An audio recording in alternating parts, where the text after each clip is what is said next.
Breaking news, this just in. A rip in time and space has opened up in the small town of Concord. Furthermore, there are strange things falling from that hole. Is it a bird? Is it a plane? Is it this perfectly placed bottle of my own brand of hairspray? No, it's just humans. Humans. Anyways, scientists at NASA are working to discover what has caused this rip in space and time. But in the meantime, we have sent our anchor, Megan, out into the field to discover who they are and why they are here. Right to you, Megan. Are we just gonna stand here or what? Oh, really?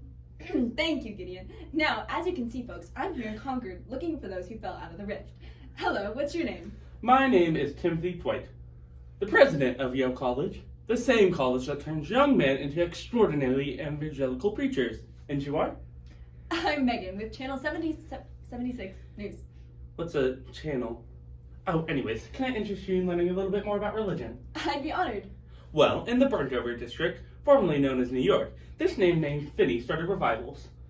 He preached that through hard work and faith, one could be saved. This led to the public declaration of thousands of revivals of their new revived faith. Oh, and on the topic of faith, we must talk about Peter Cartwright.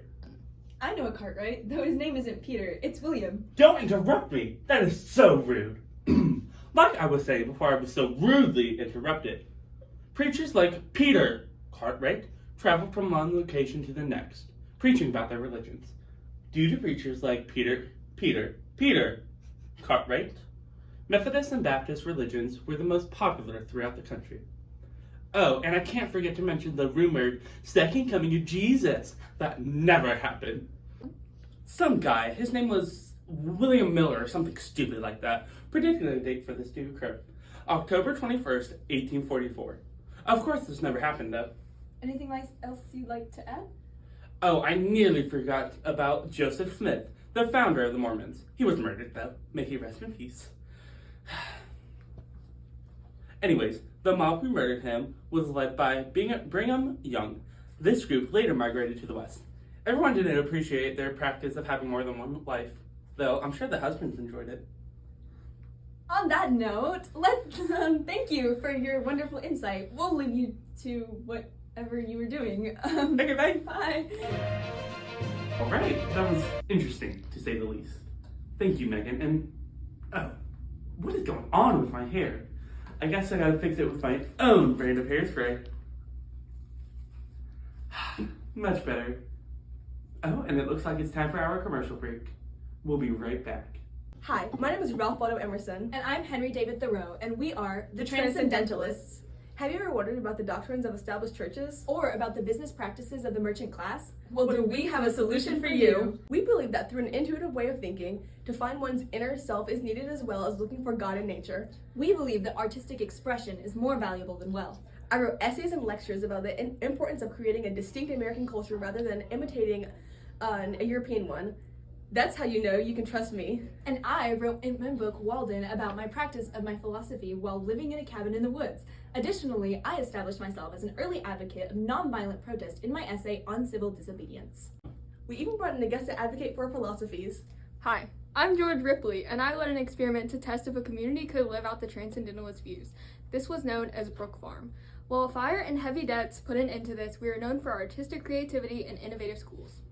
As you can see, our philosophy is flawless, and you can live out this lifestyle for only 10 payments of $99.99 to purchase. Call 1-800-888-1800. Once again, that's 1-888-888-1800.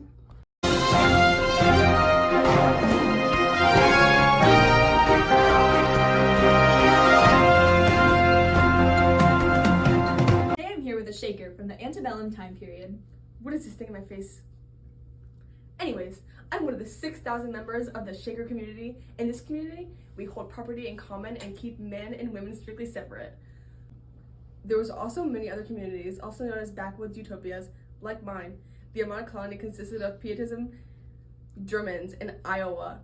There was also New Harmony in Indiana, established by Robert Owen.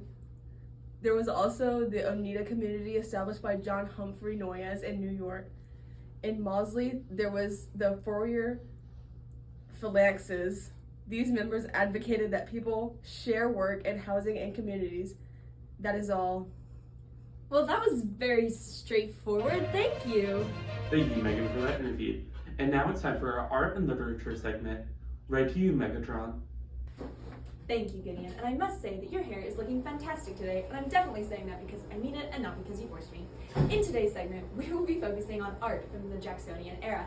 During the 1830s, portraying this everyday life of ordinary people, such as riding riverboats, became much more popular. People like George Caleb Bingham depicted common people in various settings, including this picture of fur traders sailing on the Missouri River. Thomas Cole and Frederick Church also became popular for their dramatic scenes depicting the Hudson River. In terms of architecture, Americans adapted Greek styles to glorify the democratic spirit of the Republic, as seen in this example here. Furthermore, writers helped to create a literature that was distinctly American. Washington Irvine and James Fenimore Cooper, for example, wrote fiction using American settings, establishing their popularity. And that's all for today's segment. That was wonderful, Megatron. Very informative. And now it's back to the field with Megan. Take it away, Megan. Thank you, Gideon. I'm here with a very friendly person who has a word to say about the Reforming Society. What is your name, sir? Who needs names? I have a message to get out. Keep alcohol safe.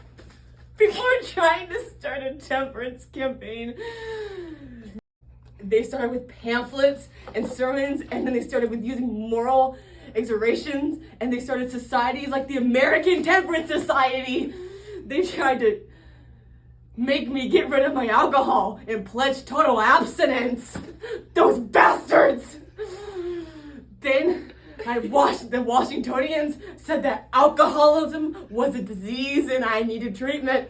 I don't need help, I'm fine. Before all of this, I was a proud citizen of Maine. But after they pulled the stunt of prohibiting the sale of intoxicating liquors, I seceded from my loyalty. And people like those Washingtonians deserve to be in asylums. Did you say asylums? Oh, do I have something to say about that? The government implicated state prisons, mental hospitals, and poorhouses, thinking that it would make people like me, those who have been hurt and abused, better. Well, I'm not better. I'm worse. There were some good in the creation of these asylums, however. Those like Dorothea Dix created mental hospitals to keep the mentally ill separate from criminals, and there was Thomas Gallaudet and Dr. Samuel Gridley Howe, who started schools for the deaf and blind, respectively. But the negative of the movement for public asylums comes in the form of prisons. While I was in Pennsylvania, I was forced to sit in a silent room and reflect on my sins. Do you know what that does to someone?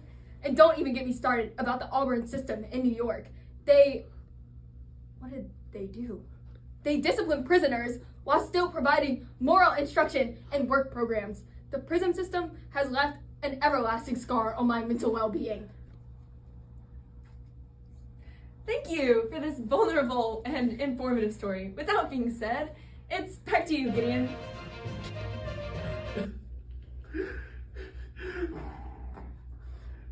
Thank you, Megan. That was very impactful. And now it's to you, Wes, with our Blast from the Past segment. I feel like all day has been a blast from the past, but our producers still want us to do this segment. Right to you, Wes. Thank you, Gideon. Now for today's Blast from the Past, we're going to talk about public education during the Jacksonian era. During this era, there was a push for free public education for children of all classes because many people were fearful for the future because of the growing number of uneducated lower class people. This effort was led by Horace Mann, who advocated for compulsory attendance, longer school year, and increased preparation for teachers. Many educational reformers like Mann wanted moral principles also taught in the schools. So William Holmes McGuffey created textbooks that taught both reading and moral principles. The Second Great Awakening helped to fuel the growth of private colleges, some of which even educated women. So back to you, Gideon. Thank you, Wes, for that wonderful segment. And now it's time for a commercial break. But first, I have to fix my hair with my own brand of hairspray. It could be yours for just $19.99. And now, it's time for our commercial. Are you tired of having kids at such a young age?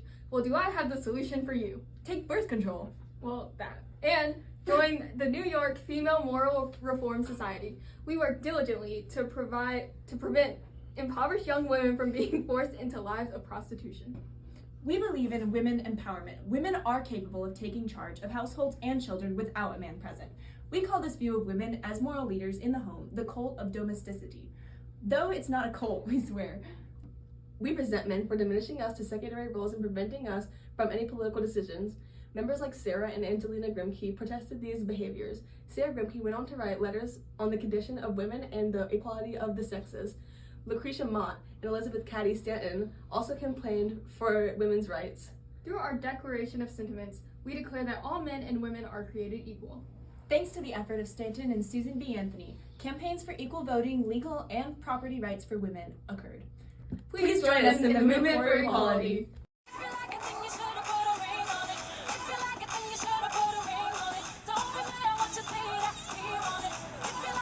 Hello, I am William Lloyd Garrison, publisher of The Liberator and founder of the American Anti-Slavery Society. Cotton landowners in the South may have convinced themselves and others that slave is a humane practice, but we in the North see it for what it truly is, a wrenched and unpardonable practice. The country should have no union with slaveholders until they repent for their sins by freeing their slaves without compensation. The New Liberty political party stands for the freedom of these people, running candidate James Burney in the upcoming 1840 election to abolish slavery in every state and territory in the United States of America. Other candidates, James K. Polk and Henry Clay, will not look to change the pro-slavery constitution, which should be condemned and burned unless altered. The best way to abolish slavery is politically and legally. Yet if the change is not able to be made through politics, us radicals will act on our own. I have heard the brutal stories of slavery from my friend Frederick Douglass, who escaped slavery and now advocates for its abolition. I have heard talk of possible upcoming rebellions with David Walker and Henry Highland Garnet, advocating for the slaves to take action against their owners, which is sure to result in bloodshed from both races. Remember, both whites and blacks bleed the same blood. Let's prevent this unnecessary bloodshed and vote Burney for the election of 1840. I am James G. Burney, and I approve of this message.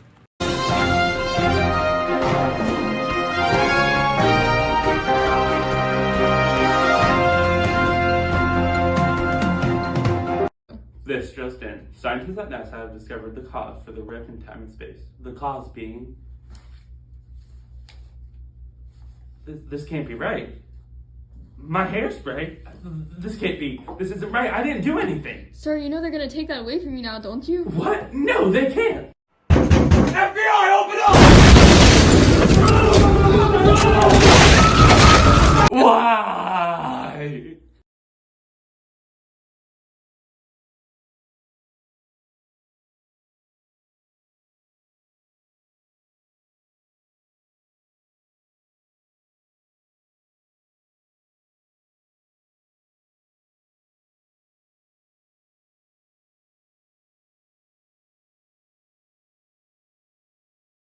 Go. Start over. Right.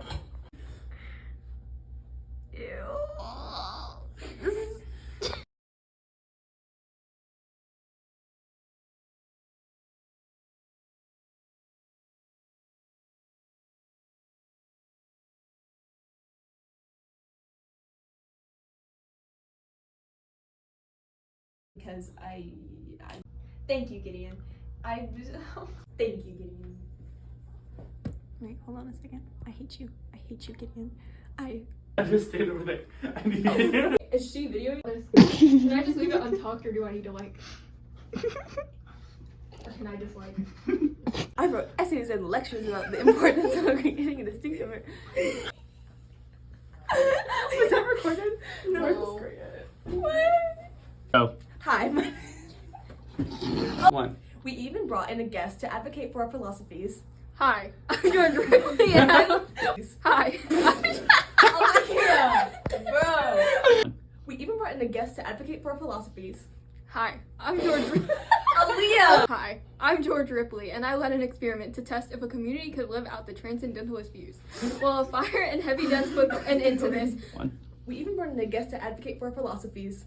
Hi, I'm George I swear to God. One. Or not, because I get dressing her hair. Gideon, are you trying to give me heat stroke? Thank you, Gideon. Today I'm here with a shaker from the Antebellum times period. You pronounced it really wrong. I would. What is it? What? It's like I wasn't done with the sentence yet. Birth control. That. But do I I could have not a say it solution like for that. you? You may say I'm a dreamer. No. We resent men for diminishing us to secondary roles and preventing us from Making any from any